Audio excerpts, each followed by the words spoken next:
Hello commanders, क्या हाल चाल आप सभी के। आई होप सब बढ़िया होंगे। और आप लोग का एग्ज़ाम को बिल्कुल 15 दिन बचा हुआ है, तो आप लोगों का टारगेट क्या क्या होना चाहिए, कैसे आपको रिवीजन करना है, कैसे चीज़ें लेकर चलना है, हम सब्जेक्ट वाइज स्ट्रेटजी लेकर उसको देखेंगे।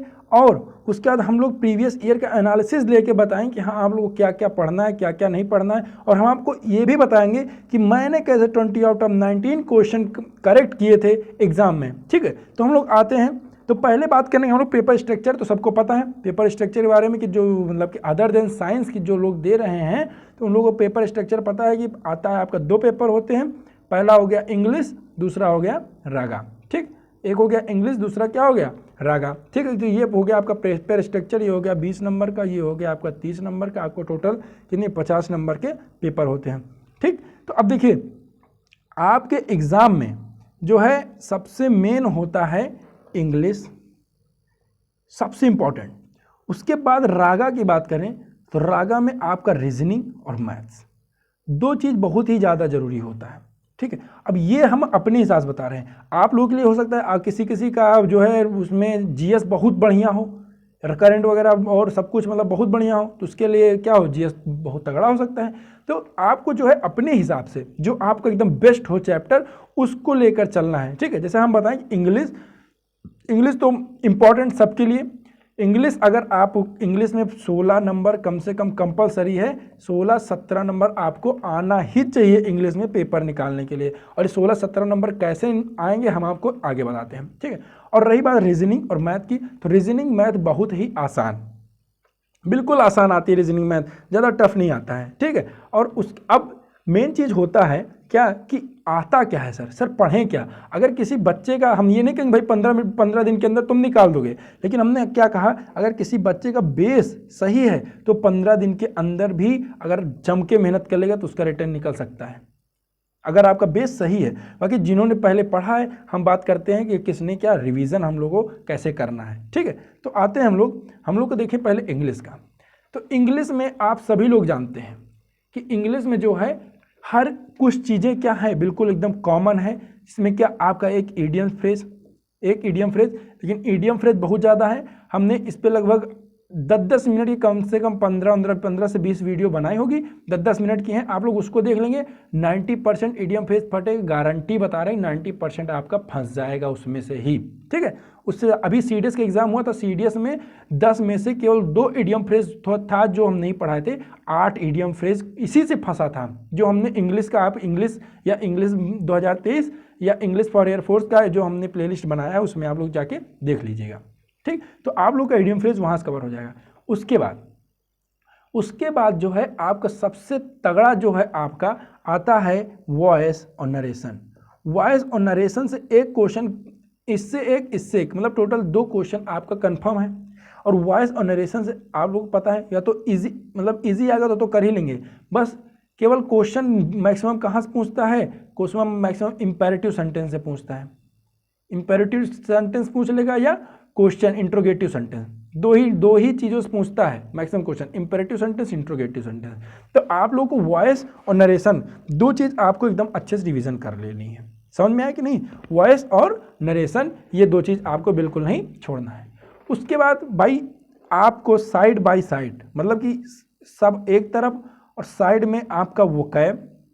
अब वोकैब में इडियम्स भी आ जाता है, OWS मतलब वन वर्ड सब्स्टिट्यूशन भी आ जाता है। तो ये आपका डेली चलता रहना चाहिए, मतलब पूरी पढ़ाई एक तरफ आपकी और ये वोकैब आपका एक तरफ होना चाहिए।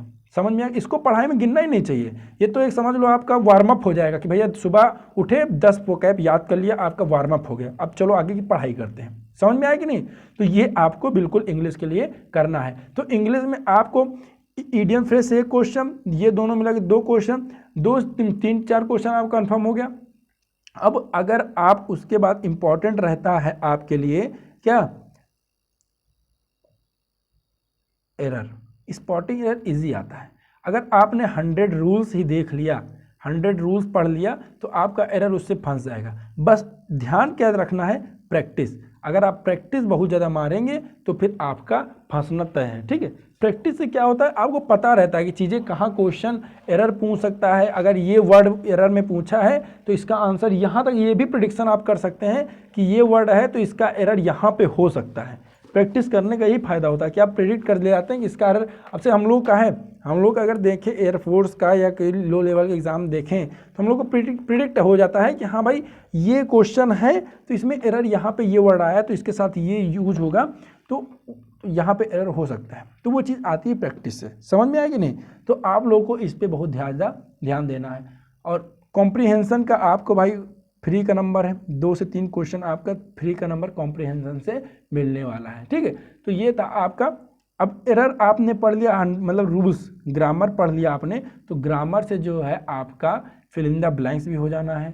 फिल इन द ब्लैंक्स के साथ साथ और PQRS। अब देखिए PQRS कैसे करते हैं सर PQRS के लिए हम एकदम आसानी से ट्रिक बताते हैं आज आपको। PQRS कैसे होगा, देखिए PQRS के लिए आपको पता है इंग्लिश के लिए अलग पहले एग्जाम होता है, एक्स्ट्रा टाइम बहुत बच जाता है इंग्लिश में यार, वाकई में। मतलब कि आप जो है 10 क्या समझ लीजिए, अगर आपके 20 क्वेश्चन हैं तो 20 क्वेश्चन आपको देख के टिक ही मारना है, तो फिर वो आपका बहुत ही ज़्यादा टाइम बच जाता है। तो PQRS में आप लोग elimination method is the best method.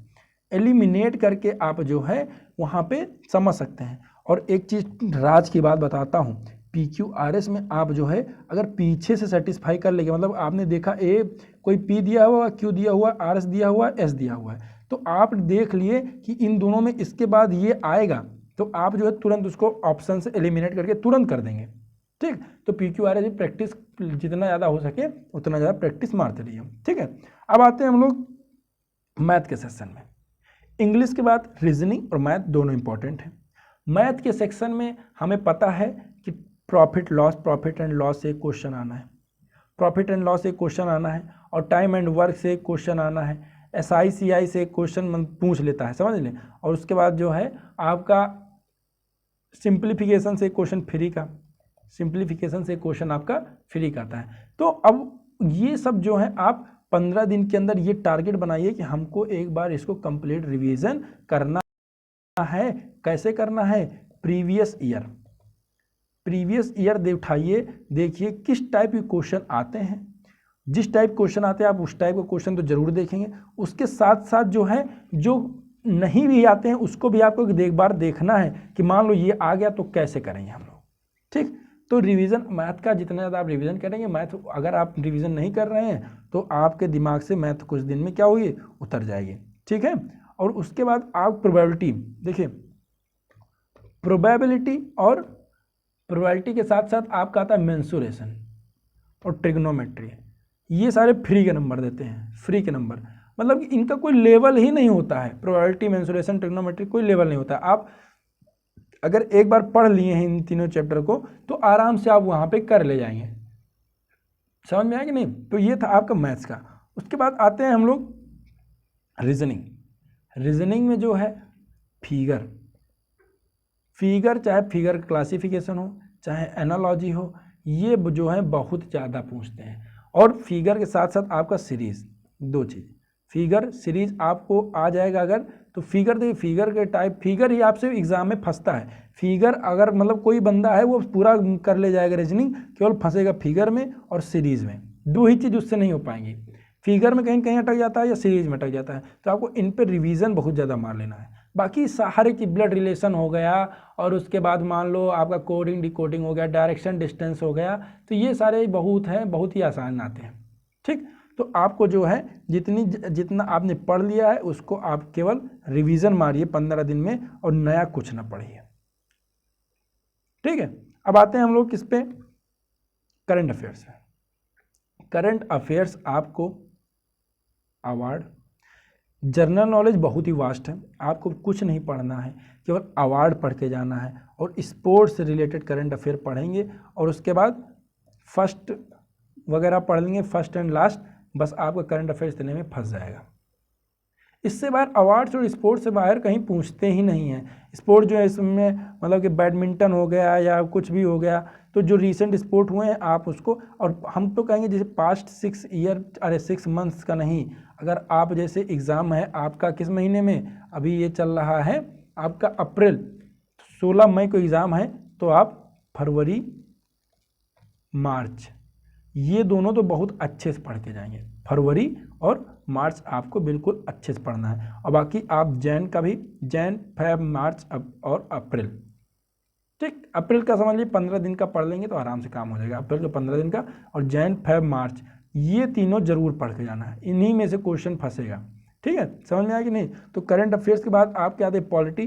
Polity में केवल पढ़ लीजिए क्या पार्ट्स, किस पार्ट में कौन सा वो है, आर्टिकल, इंपॉर्टेंट आर्टिकल, सारे इंपॉर्टेंट, मतलब सारे नहीं, इंपॉर्टेंट आर्टिकल आपको देखना है, ठीक है। और उसके बाद अमेंडमेंट पार्ट्स, मतलब कि किस भाग में कौन सा दिया हुआ है, इंपॉर्टेंट आर्टिकल कौन कौन से हैं, जैसे एफआर के हो गए, एफडी के हो गए, फंडामेंटल ड्यूटीज के, और डीपीएसपी के हो गए, ठीक। ये इंपॉर्टेंट आर्टिकल, फंडामेंटल राइट तो बहुत इंपॉर्टेंट है। उसके बाद अमेंडमेंट, इंपॉर्टेंट अमेंडमेंट्स आपको पढ़ लेना है, और उसके बाद कमेटी, जो कमेटी बनी हुई है, ये इंपॉर्टेंट कुछ चीज़ें हैं, तो इनको आपको पढ़ लेना है, ठीक है। अब आते हैं इकोनॉमिक्स आप इकोनॉमिक्स क्वेश्चन इक्का दुक्का आते हैं, तो इकोनॉमिक्स रहने देते हैं पढ़ने को। उसके बाद हिस्ट्री की बात करते हैं। हिस्ट्री आपको स्टैटिक पढ़नी है।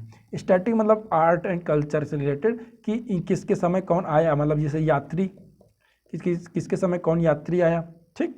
और उसके बाद जैसे मान लीजिए आपका यात्री हो गया, और कहाँ पे कौन है, मतलब कि जो इम्पोर्टेंट मॉन्यूमेंट्स हो गया। और उसके बाद जैसे मान लीजिए इम्पोर्टेंट यात्री पढ़ लेना है आपको, कि कौन किसके समय पे आया। हाँ, यस। और सबसे इम्पोर्टेंट, इन सबसे इम्पोर्टेंट फाउंडर ऑफ डायनेस्टी, इस कौन सी डायनेस्टी का कौन फाउंडर है, ये बहुत ज़्यादा इंपॉर्टेंट है, इसको आपको ज़रूर कवर करना है। समझ में आया कि नहीं, बताइए, समझ में आया। और उसके बाद अगर हम बात करें हिस्ट्री की, तो हिस्ट्री में और कुछ नहीं लगता, हमें लगता है अगर किसी को मतलब किसी को और कुछ इंपॉर्टेंट लगता है तो कमेंट कीजिएगा कि हाँ सर ये भी जो है इम्पॉर्टेंट है, ठीक है। और अवार्ड्स वगैरह हो गया, और उसके बाद जो है हाँ, और वो तो ज्योग्राफी में आ जाएगा। बस इतना बहुत है, ये सब चीज़ें पढ़ लेना। बाकी अगर आपके हिसाब से लग रहा है कि हाँ ये भी इंपॉर्टेंट हो सकता है, तो उसको भी आप लोग कवर कर लेंगे। समझ में आया कि नहीं। ज्योग्राफी की बात करें तो geography national park, wild life centuries, और उसके बाद जो है कैपिटल, उसके बाद क्या कैपिटल हो गया आपका। कैपिटल के बाद आ जाते हैं हम लोग, नेशनल पार्क हो गया, वाइल्ड लाइफ सेंचुरीज हो गया, कैपिटल हो गया, और उसके बाद जो है निक नेम्स। हाँ, किसके निक नेम्स, हाँ ये ज्योग्राफी में नहीं आता लेकिन इंपॉर्टेंट है ये भी, किसको कौन सा निक नेम दिया गया हुआ है। और जो देखिए रिसेंटली जो कंट्री न्यूज़ में है उनके आप क्या है पीएम या प्रेसिडेंट पढ़ लेंगे और कैपिटल पढ़ लेंगे, उसी में से फंसेगा। कैपिटल वगैरह जो है आपके रीसेंट कंट्री जो न्यूज़ में है उसी में से फंसता है, बाकी और कहीं से नहीं पूछते हैं, ठीक है। ये था आपका ज्योग्राफी का। अब हाँ, तो बाकी बस इतना ही। आप बस केवल आपको कुछ नहीं करना है, केवल जितना पढ़ें आपको उतना रिवीजन मारना है, उसके अलावा और कुछ नहीं करना है आपको। और काम ही क्या है बताइए, हाँ, और बाकी कोई कुछ बचा ही नहीं है। देखिए सिलेबस जो है बहुत वास्ट नहीं है, आपको समझना पड़ेगा, आपका दिमाग वास्ट होगा तो आप जो है उसको समझेंगे। और एक चीज़ और, इम्पॉर्टेंट डेज पढ़ लेना है आपको, इम्पॉर्टेंट डेट्स, जो डेट्स हैं रिसेंट के वो भी पढ़ लेना है। हाँ, हेडक्वार्टर पढ़ना है। हेडक्वार्टर मतलब कि कौन, और यूएन के सारे हेडक्वार्टर आपको याद होने चाहिए, यूएन के जितने हेडक्वार्टर हैं वो याद होना चाहिए। और रिवॉल्यूशन पढ़ लेंगे, कौन सा रिवॉल्यूशन किससे रिलेटेड है, समझ में आया कि नहीं, बोलिए। तो ये चीज़ आपको बिल्कुल याद कर लेनी है। और अगर किसी को और कोई इंपॉर्टेंट टॉपिक याद हो तो आप कमेंट करके सबकी हेल्प भी कर सकते हैं कि हाँ ये भी इम्पॉर्टेंट है। आप एक दूसरे के 100 मतलब कि उससे जैसे आप हैं दूसरे की हेल्प करेंगे, आपको पता है कि सर ये इंपॉर्टेंट है, तो कमेंट कीजिए कि दूसरा कोई पढ़ेगा वो भी पढ़ लेगा। तो एक दूसरे के सहयोग से अगर आगे बढ़ेंगे तो आप लोग जरूर सफलता को प्राप्त करेंगे। जो बच्चा सोचता है कि यार हम ही मतलब कि हम बता देंगे सब, वो उसका भी हो जाएगा ये वो, तो बहुत दिक्कत हो जाती है उसके साथ भी, ठीक है। तो आप लोग एक दूसरे के सहयोग से आगे बढ़ना। आप जिस उसमें जा रहे हैं, डिफेंस में जा रहे हैं, तो डिफेंस में क्या होता है, एक दूसरे के सहयोग से हम लोग आगे बढ़ते हैं, ठीक है। तो आप लोगों के लिए बस इतना है, ये इंपॉर्टेंट टॉपिक्स थे और रिवीजन आपको करते रहना है 15 दिन, कोई दिक्कत नहीं है। आप अगर पढ़े हैं बहुत अच्छे से तो आराम से निकल जाएगा, मेहनत से आपको नहीं डरना है। और जो थोड़ा बहुत पढ़ा है, जिसका बेस सही, वो अभी भी लग जाएगा। अगर पढ़ने में आप कम से कम पर डे 7 से 8 घंटा पढ़ेंगे तो आराम से आपका भी निकल जाएगा, उसमें कोई डाउट नहीं है, ठीक है। तो ये थे आपके इंपॉर्टेंट वो। अगर वीडियो पसंद है सब्सक्राइब कीजिए, शेयर कीजिए। मिलते हैं अगले वीडियो में, तब तक के लिए stay connected, stay safe and stay learn. Thank you.